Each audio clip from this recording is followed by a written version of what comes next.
I think you and I, grew up in quite a high octane city and area. Lots of melodrama going on all the time. I think we often recount like screaming girls in club toilets shouting about boyfriends cheating on them.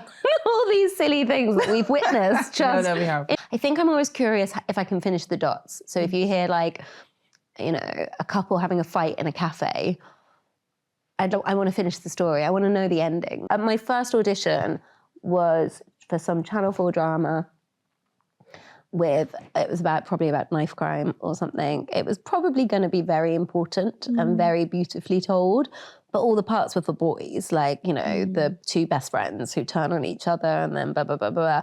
And I was going up for like the 18-year-old girlfriend who was literally described as hot. With white trauma stories, there's just so much other. The cinema is so vast that actually they sit amongst joy and amongst make-believe and amongst fantasy. And it's just trying to shore up our side of the table. So there's more of a spectrum there and more variety.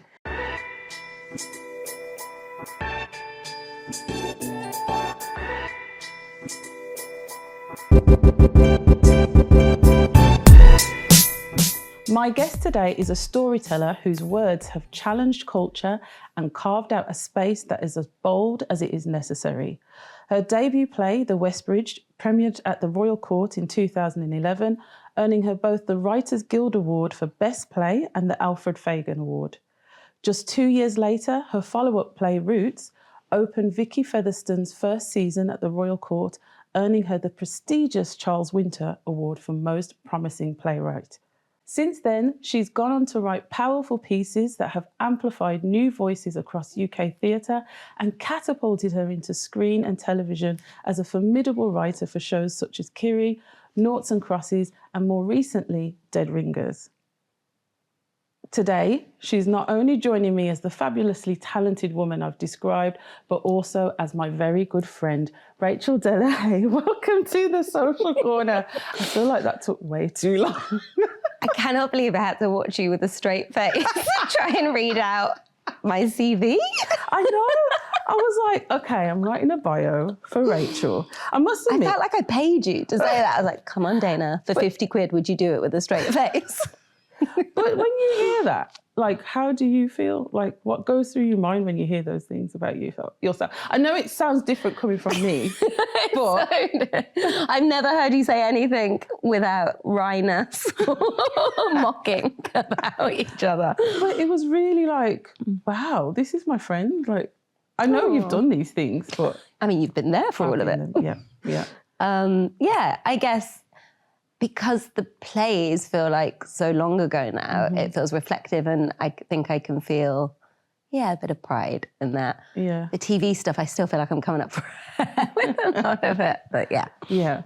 So, I mean, as I mentioned in the intro, you've received a number of awards. Not to mention, you've actually been BAFTA nominated as well, haven't you? I have. You have, which is hugely impressive. But I'd like to take it back to before all of that, and understand your journey a bit more, to understand some more of kind of how all of this came to be, what shaped your thinking and where you are today. So how would you say that your environment or experiences growing up shaped the way you saw the world and the stories you'd eventually start to tell? I think you and I, grew up in quite a high octane city and area. Lots of melodrama going on all the time. I think we often recount like screaming girls in club toilets shouting about boyfriends cheating on them. All these silly things that we've witnessed just we have, in really like humor. Those stories can be told, you know, with humor, with like sadness. And I think both of us and our friends back then just really enjoyed absorbing all these stories that were happening all around us. And I guess some part of me was just always an observer and enjoyed the retelling. And then there was that thing of, if you were there at the incident and you heard me retell it to someone else, you'd be like, that wasn't quite how it happened. And I was like, yeah, I've improved it. I've improved the story because the story needed a bit of tweaks. That's true. I particularly remember the one story with the whole, was it the pay as you go? Oh, yeah. Oh my gosh. Which has been crafted over the years until I guess Neetu was the first, like, she's finessed it. It's a perfect joke, although I always forget it. But I feel like that weaved its way into your writing as well somewhere. Are you saying I've stolen from Neetu? Probably. No. We should say at this point, Neetu is our friend. And the joke was she was getting flirted with by a boy in a club who asked her to put his number in her phone. And she said, if I call myself, I can have yours or something. Yeah. And he was like, oh, no, I don't have any credit. And so she laughed. And he was like, I can't believe you're laughing at me because I don't have any credit. She was like, no, I'm laughing at you because you have a pay-as-you-go phone. And that, over the years, got finessed to like a one-liner. And so I just enjoy that. Silly stories can become funnier and better crafted with a bit of effort. What would you say your earliest memory is of knowing that you kind of wanted to tell stories or had that in you to want to share yourself in that way? I think I was really lucky when I was little, like maybe 10, 11. I got involved in youth theatre in Birmingham at Cannon Hill Park. And I just, weirdly, it wasn't so much about the storytelling. I loved being in that space. Like I loved being in socks and tracky bottoms and feeling like I belonged somewhere, like somewhere else was my home. I remember walking into like the Mac Centre and like kicking off my trainers and going to the canteen and being like, I live here. Like I can just walk around with socks on. And I think I just really felt like I found a special place for myself. And part of that space was doing theatre and so acting. So I assumed I wanted to act. I don't know if I'm a very good actor. That's what I've learned over the years. But I really was privileged to sit alongside people who were good actors and watch them storytell. And I always just feel really, I hate this phrase, but like blessed for that time. Blessed. Because hashtag blessed. For this time where I got to watch in dark rooms with floodlights, magic happen. I kind of think it is magic. Yeah. And people showing empathy for other people and emoting and moving you as an audience with them. And so there's something, again, about being in the dark and watching something happen and feeling like an observer. Is that a natural thing for you to observe? Because yeah, I think I'm always curious. I think I'm always curious if I can finish the dots. So if you hear like, you know, a couple having a fight in a cafe, I want to finish the story. I want to know the ending. I want to know, did they work it out? What was the fight really about? I've heard 3 lines. Can I do a whole deep history on that? I enjoy that. I find it really fun. Yeah. I kind of think of it like a jigsaw puzzle. Does truth matter in that? Or is that just more about imagination? I think it can only be truth, and that sounds really... But the story only works if you believe it, right? Right. And what I know about story to be true is we can write anything. We were talking earlier about like shows with dragons in it. We can write, the imagination can take us anywhere, but if you don't believe it, if you don't believe there are dragons in this world, you're not going to watch that story. And I think, you know, Greek history has shown us stories about women who eat babies, which is so melodramatic. You're like, what? That's not in my notes. But if you can tell a story where, you know, you're sitting there stage by stage and I'm going to be like, I can drive this woman to madness and you can stay with me and believe me. You can imagine the next step, she's like, she might eat her baby. And if you can do that, it all has to come from a place of truth. You can tell the biggest stories, but they're all coming down to like how people are feeling and how they're reacting truthfully in that moment to the situation presented to them. When we met, we were in our teens and I was going to college and you were ready to apply to drama school. And I was thinking about this and I was like wondering, having grown up in Birmingham and seen all the things you had seen, were you apprehensive at all about leaving that space and going into... Oh my God, yes. Really? I spoke about this the other day with a friend. So before the drama school, we were like razzing around all over the place to nightclubs in cities that we didn't belong in. And we had like a real someone was like, have you ever heard of Black Sky? So I was like, yes, many a time. We ruled Liverpool for a while. But I remember we had a real confidence and freedom, and we were really, you know, independent and I guess I can only say feeling really confident in our skin to kind of go to other cities, take ourselves out, have fun experiences and nights out, or like travel. Travel feels like a gross term to put on this when you're just going down the motorway, but we were young. That was a big thing. But we were traveling. And so to feel like we kind of had experienced this for a year or two before through, you know, the first friend that got a car, to then moving to London, I was like, easy. We've been to London so many times. Like, I know what I'm doing. And then I remember the day my mom moved me into this kind of student flat that I'd found. I was sharing with another girl who was also a student. It was her flat and she was renting out the spare room.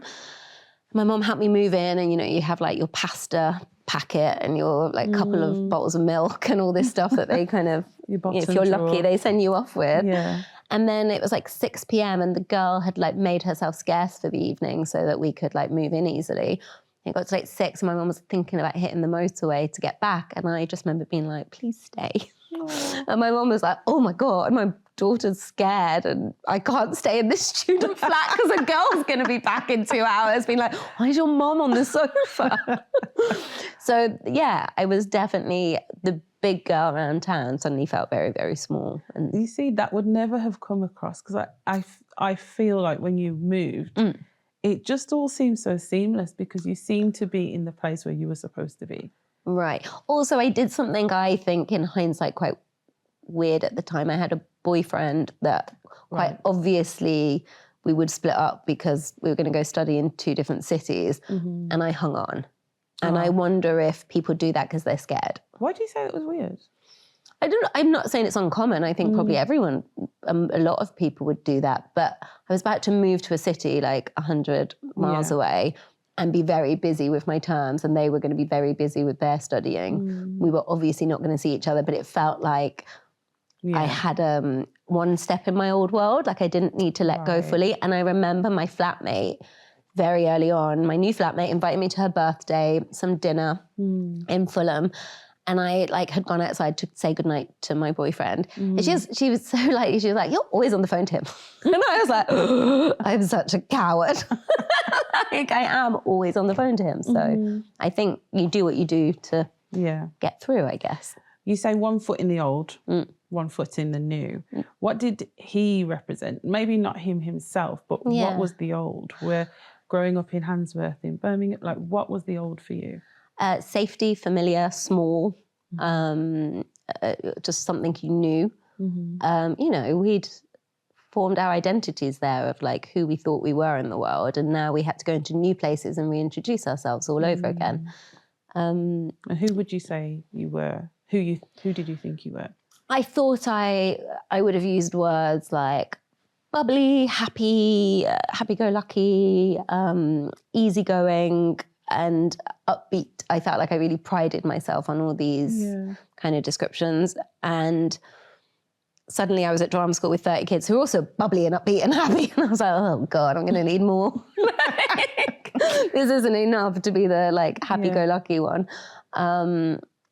And also things like, such a weird thing to think of, things like how you present yourself to the world. Like I felt like I had an identity. In my head, I was a Leah. So I had a real clear identity. A Leah. And then in London, like I met people that looked like a Leah, and I was like, okay, I'm going to need a new identity there as well. It just felt like everything was bigger. People were cleverer. People were richer. People were funnier. We had it when we went from primary school to secondary school, right? Like in primary school, you knew who you were, and then suddenly you're in secondary school and everyone knows more and they're older and they're clever, and you were at the top table in primary school and now you're in the middle table and you're like, God, this sucks. And it just feels like whole life is progressing to the next level, and you don't get to go straight to the top. You have to re-find yourself and re-figure it out. What helped you re-find yourself at that time? Because that was a big transition. I remember coming to see you, and I was like, "Ooh, things have changed." We're not on Broad Street anymore. I tell you what, I do remember. I just remember I stopped wearing makeup. I was like, what's the point? Yeah. This is exhausting. Like, I'm trying to keep up with the workload. I'm trying to pay this rent. I've got to have a Saturday and Sunday job. I've got to like do all this stuff. I was like, there was no time to try and do my hair in the little quiff like Aaliyah had. And I was just like, something's got to give. So that went. Yeah. And just realizing, I guess for the first time, I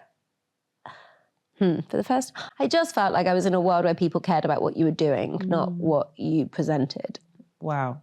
Yeah. And so I was like, I need to sort what I'm doing out. Yeah. And did you, speaking of the doing, did you know what you wanted to do at that point? I wanted to be in theatre. I knew that. And that's the certainty. I thought I wanted to act and I wanted to be a stage actor. And I just was never, like I said, I just wasn't the one, there's 30 kids. And sometimes it was hitting and making sense, but mostly it wasn't. So I just wasn't the exciting thing that everyone was excited to see. And I kind of could sense that. And I'm such, I guess, a perfectionist or competitive. Like, it didn't feel good being mediocre.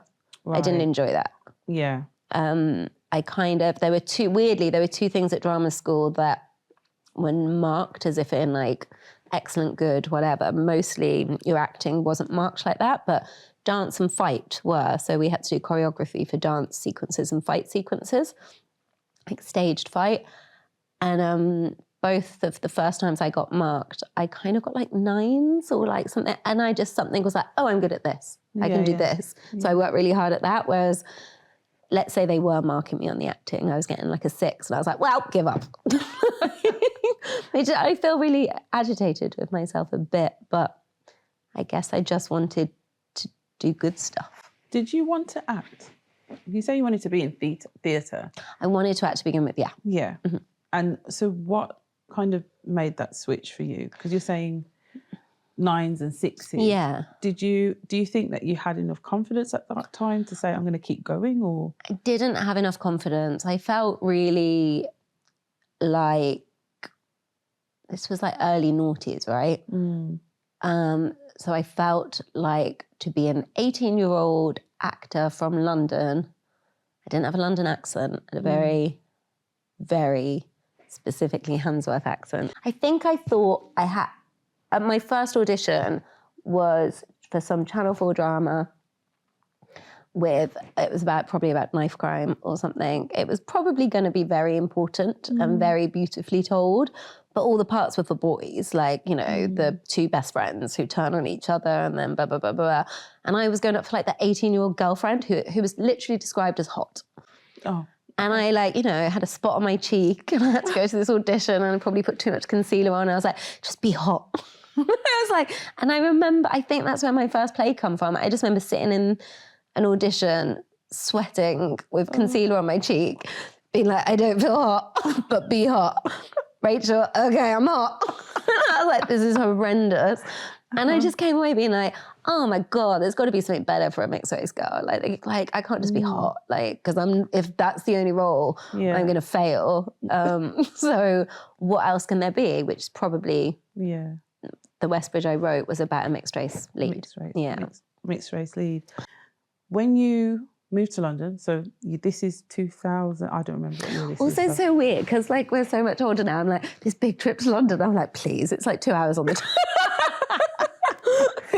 But you're right, we were babies. It felt huge back then. Huge. Also, for context, it's pre-social media where you can't just keep in touch with your friends on Facebook or whatever. Like, you call home, maybe call the landline, and if they don't answer, if they're out, you're like, well. I know. I remember like 2-3 hour conversations with you nightly. Yeah. And the stuff, like, we would not do that now. The stuff we were talking about. But seriously, because I think that was where I saw the switch. I saw a change in you in terms of what you were like. There was suddenly like a consciousness of there's other stuff going on in the world, and obviously I did follow to London, but it was a very different experience from yours. But what would you say, how was there a consciousness arising in you around race and class at that time? And how did you process that for yourself? I think that's what I'm trying to say with the makeup. I do remember I just stopped wearing makeup for like a long time, unless it was like a weekend or, you know, I was going out. I just was like, what am I doing with my time and my energy? Who cares? Like, whoever cares about me isn't going to care what I look like. And I was caught up in something I think maybe most teens are caught up in, which is like, I need this £100 t-shirt if I'm going to be accepted by my peers. And so I was working really hard to spend my money on a £100 t-shirt. And then you realize, and I guess that's why I'm talking about this, the petty crime of it. It's like the people around you were doing petty crime to get those £100 t-shirts. So you're trying to compete with someone by working, you know, 20 hours at a unchecked, we won't name the brand, like, you know, corporate business for like a whole weekend as a slog, and spending my entire wage on the t-shirt that someone else is coming by really easily. And I just felt like I was caught up in a really silly, yet probably common trap. And everyone around me felt, like I said, richer than me, cleverer than me, you know, more worldly than me. And they were wearing like moth-eaten jumpers and like Primark trackies. They do say rich people don't normally look rich. Like, I don't know if that's true. It feels too cheap. I feel like that feels too cheap. I just feel like no one cared about like they were doing interesting things, and therefore who they were was what they were doing, not what they were wearing. And so, you know, this guy, who you definitely, a friend of mine that you know, he definitely felt like he was always in the moth-eaten and the whatever. And then one day he was in like a Chanel hoodie. And I was like, oh, you do? And he was like, oh, is this Chanel? He didn't know. Like someone had given it. And I was like, okay, you really are like, fashion is function for you. You wanted to be warm and you'd found this present and you had no idea. And so, I was curious by that. I've not quite gone completely there. Like I do sometimes like a nice top. I don't think you can get rid of that. That was how I remembered you. Like we worked, so for context, we met in Pizza Hut. We're not saying, we're not giving them advertising. We met in a restaurant that we worked in. A chain restaurant. And I'm not advertising it, but we worked there. It wasn't like massive wages and we had tips. But somehow wasn't it like £3.80 an hour? No, it was like insane. Labor. It was like, people would be like, were you working in Victorian times? But you still managed to come in designer clothes. I was spending my entire weight. It was insane. It was between tips. This is what I remember one day my mom being like, oh, you've got, you know, quite an expensive top on. And then she was like, we need to have a conversation about you paying rent. I was like, oh my God, I need to rein this in. How were you understanding issues around race at that point, though, for yourself? I guess for the first time ever, I'd been able to reflect on the world I was from, to worlds that other people were living in and the complete differences. And I had this, like, my friend had told me this silly story about how he'd been caught in the rain walking from our shared flat to the local supermarket in a hoodie with earphones, wired earphones in, listening on an iPod, different time, to like Dizzy Rascal. And he was like dancing down the street, very white guy. And he said a police officer pulled him over, and a police officer pulled over and asked him where he was going and what he was doing, and asked him to empty out his pockets. And the ridiculousness with which he told the story is like, it was just so bizarre. Like, it was just like this mad experience. And he, I guess, kind of had enjoyment of the story because something so alien had happened to him. Therefore, it was a story worth telling. Whereas I felt like by that point, you know, like 19, 20, I just was like, how is this the first time that has ever happened to you? And the only reason it's happened is because you were caught in the rain, you put your hood up, and you were like, you know, acting erratically, according to the police officer. Because I suppose in contrast, that's something that was quite common. Yeah. So you then, fast forward to like 2011, you burst onto the scene with the Westbridge. And this is where I was going to have my little book, but oh well. But this play seriously earns you like major recognition and, you know, you win amazing awards. And I remember coming to see it. The play was brilliant. And I felt really proud, and I'm not going to get emotional because I don't do that. I don't do that. Okay. No, but seriously, no, I came to see it and I felt really, really proud. And I just remember because obviously it's set on this South London estate, you know, and there's a lot of like racial tensions and stuff. And I was like, how is Rachel writing about this? Because of, you know, I'm thinking, how long's she been in London? Like, you know, but it felt familiar, and it felt like you could have picked that estate up and put it... Well, it was from Birmingham. It was just a Birmingham story. So you just moved it. So is that the storytelling that you're talking about? That's the retelling? Yeah. Like, I knew I wanted to tell a story about Birmingham, a very specific story about what it felt like where I lived. And I didn't trust, which might have been right or wrong. Maybe it would have been wrong, actually, but I did it this way anyway because I was a bit younger. I didn't trust that anyone in London would care about such a small world. They'd want to see, you know, they talk about micro and macro. They want to see the bigger version of it. So, and to feel like this could happen anywhere. So how better than to, there are estates in London. I was living in South London at the time. Right. How better to then just transpose it onto that world. So it's the same story, but you'll understand it and you'll understand it because, you know, you recognise the names of the streets that I'm talking about. It was just literally a geography switch, I think.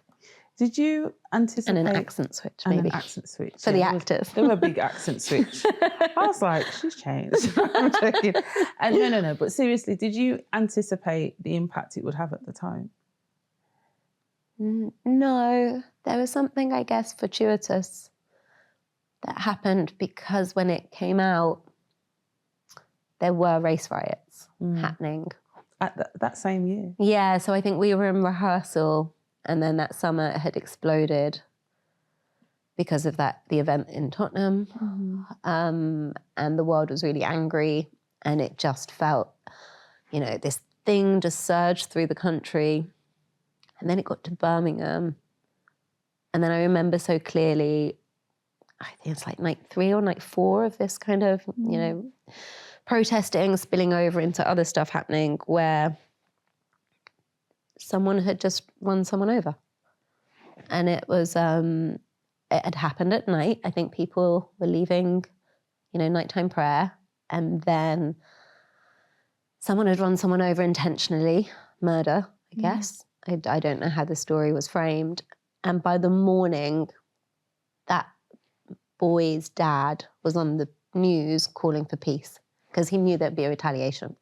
I just was like, how are you on the news? You know, the morning after your son's been killed, how are you speaking to a bigger picture of this has to stop? Because, and I felt like it's because the event that I was talking about, which had happened, I guess, I felt like when we were at school, maybe just a bit older, he was obviously around for that and he could just see how this happens in Birmingham. And so that kind of scared me and made me grateful for people like him and made me realise that people do care and this thing is happening, but, you know, if we keep educating and we keep talking about it and putting a light on it, it might stop. So that felt useful, I guess. Did you feel purposeful then? Did you know that was like... Because I feel like there's you, talent. You, Rachel, talented Rachel writer. And then there's like you, Rachel, who like that has a lot of purpose in it in terms of joining the conversation in a way that people can digest. Well, this is now going back to your earlier question of, do you believe art can make change?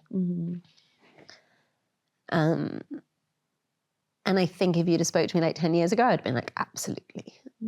And now I think art can evoke real empathy, which in turn can provoke change. But it, you know, if you want to do real change, you're going to have to do the political work. Like it's canvassing, it's protesting, it's, you know.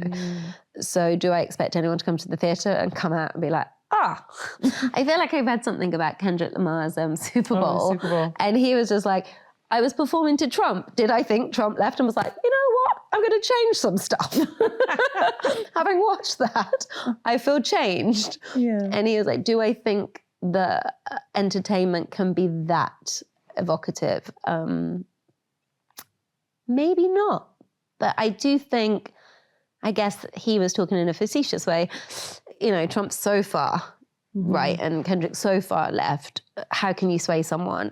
But maybe you can make incremental changes and people, you know, the world is moved by incremental people. Like, you know, Trump won because of all the swing states, really. So you might not change a hard right, but you can change a middle. So we've got the Westbridge, 2011, racial tensions, Roots, 2013, immigration, national identity, circles, 2014, that's the Birmingham one. I love that one.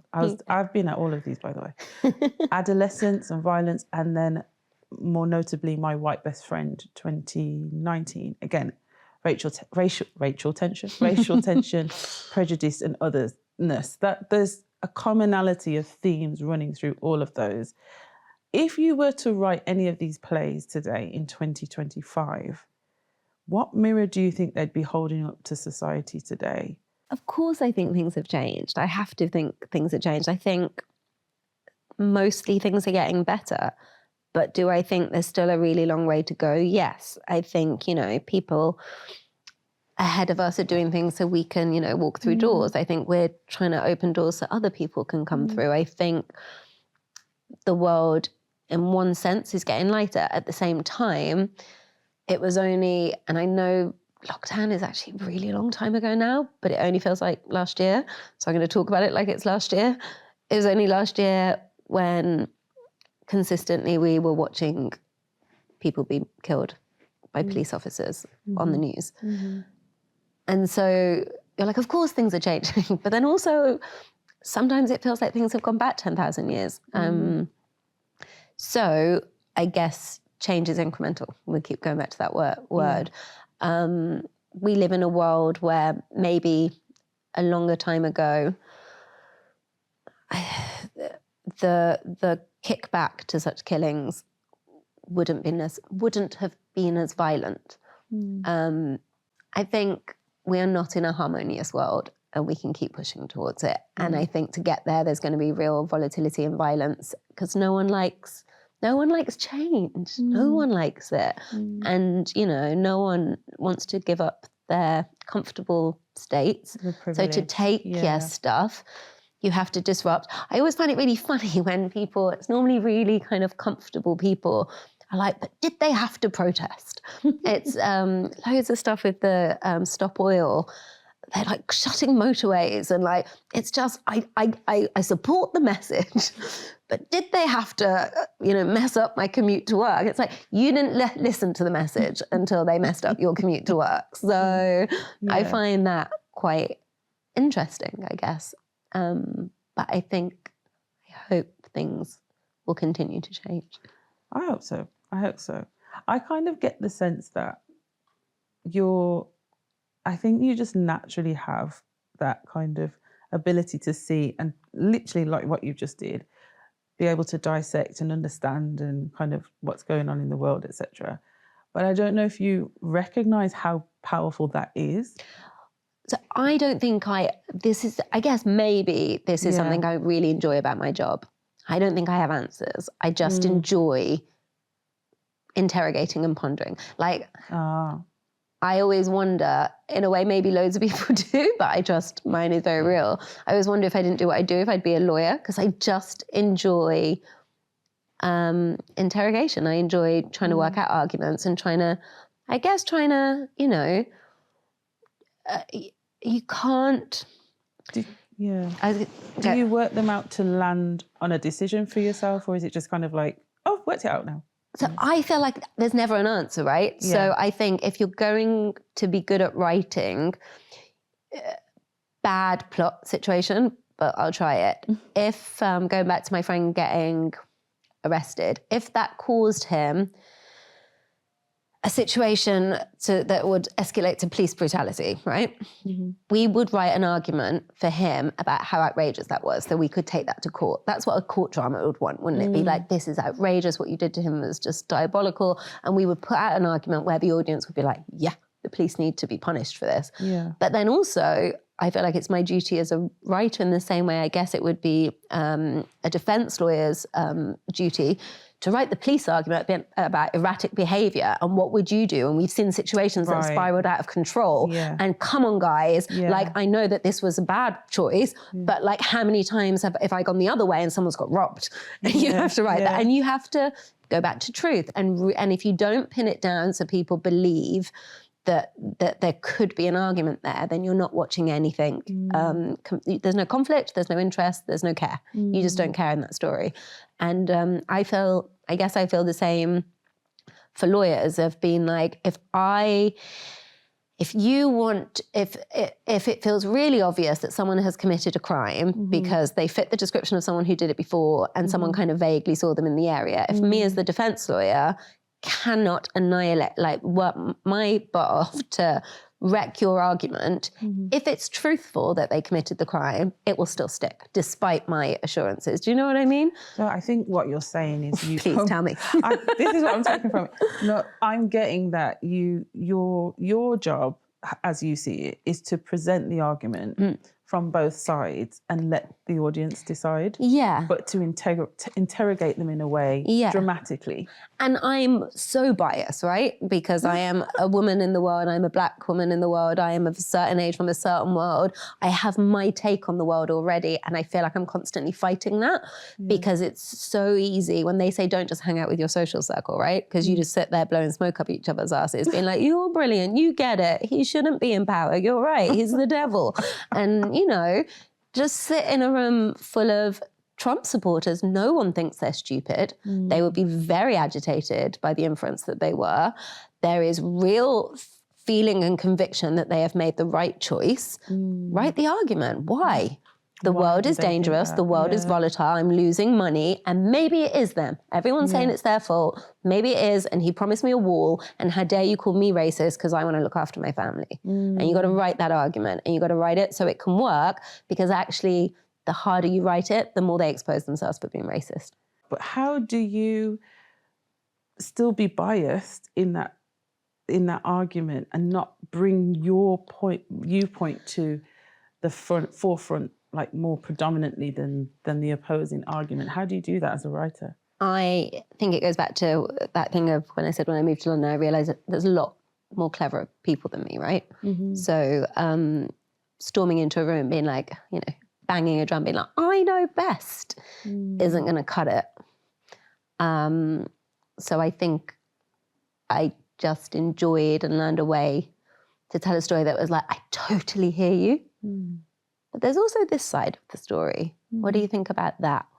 And it's, I guess, there feels like allowing someone to watch and be like, well, what do I think? Do I think they're guilty? Do I think... My white best friend was trying to do that, of being, telling, you know, it was a monologue for a theatre piece where we asked an actor to read out a letter as though she were my best friend. That was the premise, right? And during this letter, she learned all the things, all the kind of microaggressions that she'd put on her friend. And so the audience listened to a girl realize in real time what it's like to be around her. It feels like a very convoluted way of explaining it. But I guess if I present the argument as being like, sometimes when I hang out with you and all our white friends, I can't even remember how it went. It was to the thing of like, when we go out to white clubs and I'm the only person and I feel a bit uncomfortable, that's okay. And when we go out to Black clubs and you're the only white person and you feel uncomfortable, it's my job to I'm left, but you have to be made to feel comfortable. And it was just proposing these ideas to both the actor reading it in real time and the audience around, to be like, is that okay? Is that fair? Is that just? Whereas I think maybe there's another version where you're like, it is not just to do that. And I didn't want to write like that. I feel like it's preachy, it's pious, and it puts people in their defenses. They're like, oh, I get it. You think you know best. I don't care. I'm not going to listen to you badger on at me about how I'm in the wrong and you know better, because maybe I don't know better. I'm just presenting arguments. Yeah. And I think that's quite fun. So if theatre writing doesn't work out, law. But like useful law, like litigation, like I can get you out of a parking ticket, stuff that we need. I think one of the piece of work that you've done that impacted me the most was Kiri. Yeah. I watched that like this, and I suppose also knowing that you wrote some of those episodes. You didn't write all the episodes? One of the four. One of the four episodes. And that was such a powerful drama. And it's still kind of, I can remember all of it. There's no kind of, So the story goes, there's a young black child, girl. Yeah. Yeah. She's adopted by a white family. Mm-hmm. And she's then taken back by her. The white family are influenced to reconnect with the black family because it would be good for her culture. Yeah. And somewhere in those merging meetings, the kid gets taken. Mm-hmm. And is it the white family, is it the black family? Mm-hmm. And then it's that question to the audience, like, who do you think took the kid? And then close-ups of all the black people, and you're like, why do you think that? Yeah. But now I listen to you speak, I can, in my mind's eye, watch the programme again. Yeah. With this, knowing that actually you left it to me to decide. Yeah. And I think that's really, really that's very clever. But it's just hand-holding you through an experience, isn't it? Of being like, well, who do you think took and why do you think? Mm-hmm. And obviously the show is hand-holding you through some black characters and a feeling that maybe they are more complicit than we would like to let on. And spoiler, although I heard it can't be a spoiler if the show is more than like a year old, because I'm not spoiling it, you just didn't watch it. So spoiler would be, it is not the black family. It's not the black family. It's not the black family. Yeah. But weirdly, so Kiri was not my show. It's a brilliant writer called Jack Thorne's show, and he invited me to write an episode, and I was very grateful. And it was my first TV credit, which changed my career completely. And it was such an honor to get to write on this show with him. But had it been my show, I don't know if I would have been clever enough to do this. How much later did Get Out come out? Get Out came out years after, I guess. So the only reason I bring it up is because the ending of Kiri had... Twitter was very prominent at the time in TV reviews. Everyone really enjoyed episodes 1 to 3. They were hooked to the story. And I think at the time it got the highest ratings Channel 4 had ever had since Misfits. So it was like, people were in, right? And then the finale happened, and the ending, which technically was the lead writer's choice, but I felt like I supported it, was the truth of this situation is, though we've learned it's the white family's fault, the blame will probably fall on the black person, and it ended with him in jail. Yeah. The internet was not okay with that. Not okay with that. And so it's that thing of, but we were striving for truth. Like, what would happen? Like, what is real? Now, obviously, we could have written a truth where the white person went down, but it felt false to tell that story. Also, Jack had come from telling a very similar story, part of the same kind of franchise just before, about, it was called National Treasure with Robert Coltrane, and he told a very similar story about a man, a national treasure, so I think he's a comedian or an actor in the story, being accused of sexual assault. And again, spoiler, the outcome from that is he doesn't go to jail because those people don't. And that felt very truthful for that story. So while that was hailed a success, where it's like those men don't go to jail, they abuse these women and they don't go to jail, there was a feeling with this is the truth. It's like it would fall on the young black boy. Anyway, the internet was in like absolute, like just beside themselves with anger about this, the justification of the story. How dare they put a young man in jail when it was the, white kid's fault. And I felt defensive and protective of our story and of Jack and what we'd done. And I was like, no, but it's the truth. And then years later, Get Out comes out, which is just a cinematic genius. And then, spoiler, if you haven't watched Get Out, you're just not watching it by this point. Yeah. You're probably not going to watch it. Get Out had a similar ending where he nearly got killed. He was trying to get out of this house, and the white girl, the crazy white person, is chasing him and dragging him back, and there's a gun. And he is so close to getting out, and then just when you think he's about to escape, he shoots the girl, does he? Does she pull a gun on him and he shoots her and kills her? His friend comes and shoots the girl. Okay, but does he kill her and then a police car rocks up? So the storytelling is, he nearly gets out, she pulls a gun out on him, he's so close to escaping, and then she tries to kill him. Maybe he instead turns the gun on her, and just as he kills her, a police car comes up, and edit 1 was, and then he goes to jail. Oh. The rewrite because Jordan Peele said he tried that in a cinema in Atlanta, and there was uproar. Yeah. They were like, no, you're not sending out Matt after everything he's been through. Yeah. He's now going to jail. And I think Jordan Peele was like, but truth. Like he's standing over the body of a white woman with a gun in his hand. And I guess this is where Jordan was cleverer than us. He was like, the Black community just didn't need that ending. They needed something more of a win. Yeah. And I thought, I just was quite interested in what truth is and how, what you're serving as a storyteller and who you're servicing and serving. And I found that all fascinating as like a lesson learned. I'm thinking about like what he did there. Yes. Well, then you've got a real hero. We now have a film in Black cinema with a real hero and a hero's journey where he comes out to live the day. He conquers all by the end of that, and he's going to go on to have a brilliant life, right? Yeah. If he dies, he's another victim of Black brutality and the world and racism in the world, which is just feeding a narrative of you never get out, you never survive this. There's something bigger than you that you cannot survive. Okay, I'm going to get the story wrong because I don't know my American TV as well as I think I do. It's either The West Wing or something like that had a Black president in it. I don't remember. Clearly, you don't either. But the West Wing there's a comment that we would not have had Barack Obama had that show not existed. It sets up in the world that this man can be in this position. No, it's that film. So they know more than us. Wow. But yeah, okay. But so that's quite something. Mm-hmm. I think you know, you keep putting stories out into the world of people being heroes and people being triumphant. People start to believe that they can be heroes and triumphant, and people start to see people around them as heroes and triumphant. I just kind of feel like we're in a generation now where we're sick of trauma.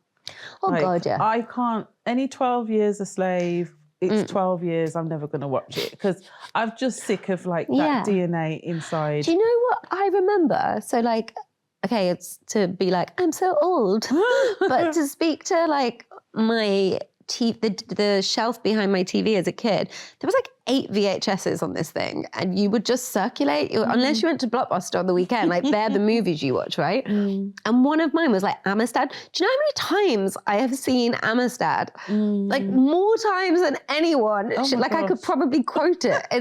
It's just not supposed to have been watched that many times by probably a 10-year-old girl. Oh it's bonkers, isn't it? Yeah. Of that and Dirty Dancing too many times. No, I can excuse that one. Yeah, no, I'd learned all the routines. Yeah, but there's only so many. I think there's only so many times you need to see those stories, and I think they're important and they exist in the world. But I guess the difference is with white trauma stories. There's just so much other. The cinema is so vast that actually they sit amongst joy and amongst make-believe and amongst fantasy, and it's just trying to shore up our side of the table. So there's more of a spectrum there and more variety. Speaking of the spectrum and variety, you know, you are life has progressed a lot since the days of writing those. You're a mother to 2 gorgeous children. And reflecting on the girl you described earlier, how has motherhood shaped your voice to now and the kind of stories you want to tell now? It's given me less time. There's no time to write anymore. I think I'm more efficient now because there's less time. And then the stories. So weirdly, I worked on Dead Fingers, which was a TV show where the lead characters worked in obstetrics and gynecology. And I had not had any children by this point or been pregnant or anything. Well, anyway.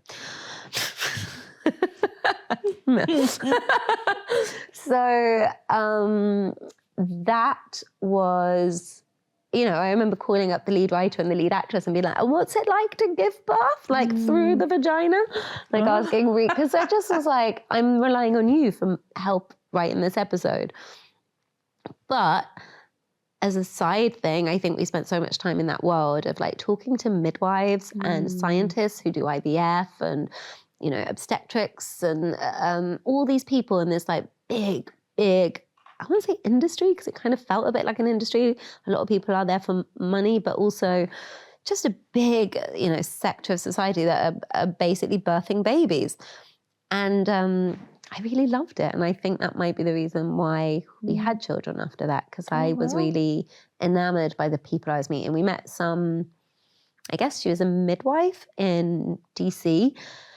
She was sat on a Zoom with us with like her baby on her tit, like talking to us about how this was her biological baby, but she had birthed half of the area she lived in DC.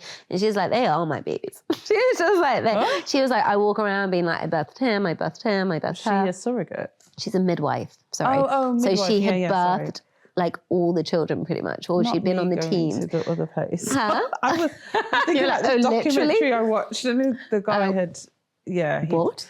Yeah, he I felt fathered like loads of children in the county. I watched that. That was outrageous. Yeah, sorry. So he was giving out his sperm to an illegal amount of kind of companies. Yeah, and then they found out. But anyway, she was a midwife. She was and I think she just felt so sure of her position. I don't know. There was something, I remember her to this day. Her face, her energy, and there was something really beautiful. And I was enchanted by her and the whole mothering idea.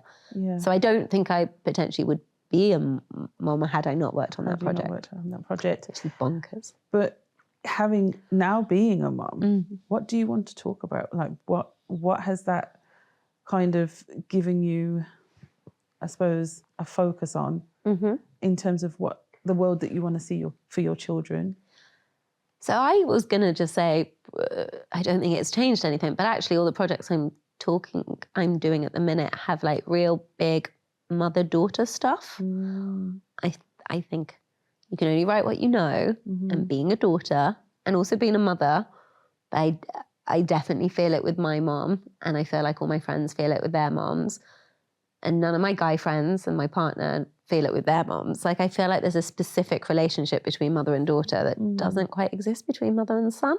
In a way, there's a brilliant comedian, Jen Brister, who does a joke being like, I'm going to bastardize her joke so badly. She's like, when mothers see sons, they're all like, hello, darling, my precious son, my precious, precious darling son. And when mothers see their daughters, they're like, you seem to have put on weight.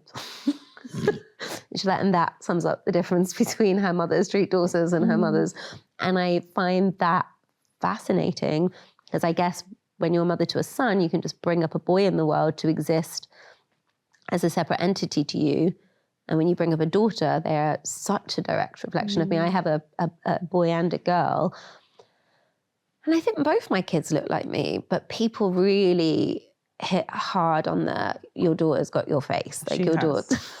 She has got your face. And so it starts this thing of like, I think my mom had the same thing with like, but you've got your mom's face as well. Like the three of you are like, so we all look alike. But so then I think that speaks to, I'm just very interested, and again, don't have answers, just questions of what does it mean to have somebody in the world who looks like you, has a very similar experience to you. You know, we can all do generational progression as much as we can, but mostly having a similar upbringing and, you know, background to you. But on their side, they have youth and hope. And you're just like, oh, cool, so you get to do it. Yeah. You get to do it. Yeah. And I just get to, I find that interesting. All the things maybe I've got to do that my mom never got to do. Yeah. All the things that my kid will get to do that you never get to do. And I'm very curious about why we don't put that pressure on our sons. And I'm also curious, do men do it to their sons? And do they not do it to their daughters? I'm just fascinated. No answers. I think I've always found it interesting when men name their son their name Junior. Ego. And I just think, oh my gosh, the pressure. Also, just like... the pressure to be Charles III or whatever it is, it's ridiculous. Also, this idea that I can't die. Like, I must continue through you. Like, oh my God, talk about taking up space in the world. Yeah. It's just the most extreme, like, leg spreading on a tube. It's like, I'll just be wide and I'll make sure I exist forever. Yeah. Only a man could. So in terms of, like, how that, you know, you've talked about your daughter being able to experience things that you hadn't, and vice versa with your mom. How has, I suppose, being a mother of a boy and a girl reshaped your identity and the legacy or care that you take in your writing? So I know you want to explore mother-daughter stories, but what do you want to last beyond you? Do you know what? I feel my partner, there's a real performative edge to my daughter. She's 3 now and really enjoys performing and telling stories, like wild stories. I can never know what she does at nursery. She's like, well, an alien came and then the camel ate the alien. And you're like, and did you have beans for dinner? She's like, not when the camel said no. You're like, what's happening in your brain? And so everyone kind of looks at her and they're like, because of her dad's an actor, they're like, she's going to be an actor. And her dad's like, please, no, please, because he wants to protect her from an industry that's really brutal. And I feel weirdly differently, where I feel like I wanted to be an actor, and that's I did understand, but what am I trying to say? I feel really excited that if she ever wanted to do anything close to what I did, I could help her and show her. Right. And so it's not about the acting. It's more like, you could be a DOP, or, you could, do document, or there's just this whole stuff that was so foreign and scary to me. And we could make it so not scary to you. And how exciting is that? And I think mostly I just want to make sure 2 children are raised in the world where the world is less scary than it was for me, where they're not asking their mom to sleep on the sofa in their kind of 18-year-old, student accommodation. I just want to raise brave kids that can go off into the world and take up space. And what about yourself? So, and then I want to retire in the Bahamas. The Bahamas? No, I don't know. Sounds nice over there. No, it does. I mean, you're well into your journey. What promises would you say that you've kept to yourself? And what have changed? What promises have changed along the way? Okay, I think I always wanted to have fun and always wanted to be freelance and enjoy life. Yeah. I think, if I'm honest, a little bit of the freelancer bit is losing its way a bit. I was literally talking to a theatre producer last night about how a friend of ours was like, you don't do this job unless you go to you can go to the party. So it's this idea of I had to cancel on an event, a party, because I hadn't finished my work. And she was like, we literally do this work so we can always go to the party. Like, we are so flexible. Like, you can work on Saturday morning. You can work, Tuesday at 3 a.m. We're doing this work so we can always go on holiday, go on the holiday, go to the event, go. There's real flexibility. And I think I've always enjoyed that side of this work, that there's so much flexibility and freedom and choice and travel.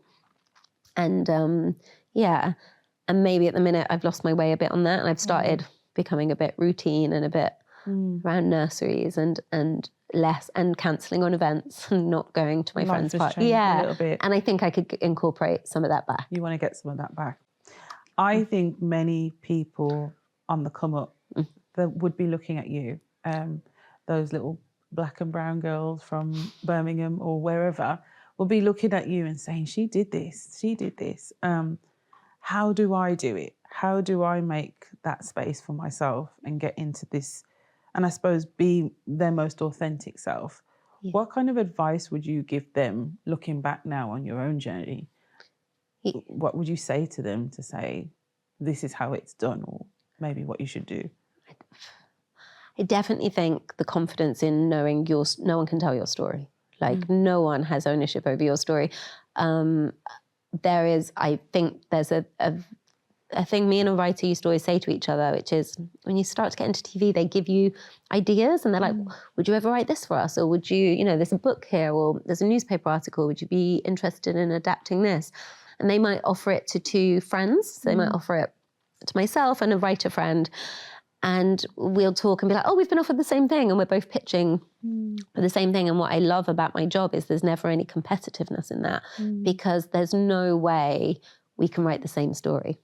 So even if the plot is exactly the same, if it's the plot of Romeo and Juliet and it's like 2 people fall in love and then the catastrophes that follow happen, just my version is going to be so much different to someone else's, and there's a real confidence in that. And I think just knowing, like, only you can tell your story, only you can tell the story your way, and a lot of people are going to be really excited for that, and not trying to be someone. I feel like I read a quote by Michaela Cole, like, I don't know how it came up, but some sassy, clever quote of hers was like, she effectively said she was trying to be someone else for a long time, and it wasn't serving her. And it wasn't until she started just being authentically herself did everything click into gear. And I think just remembering that when you're at a loss. Yeah, be you. Be you. It's not bad advice. This show is called The Social Corner.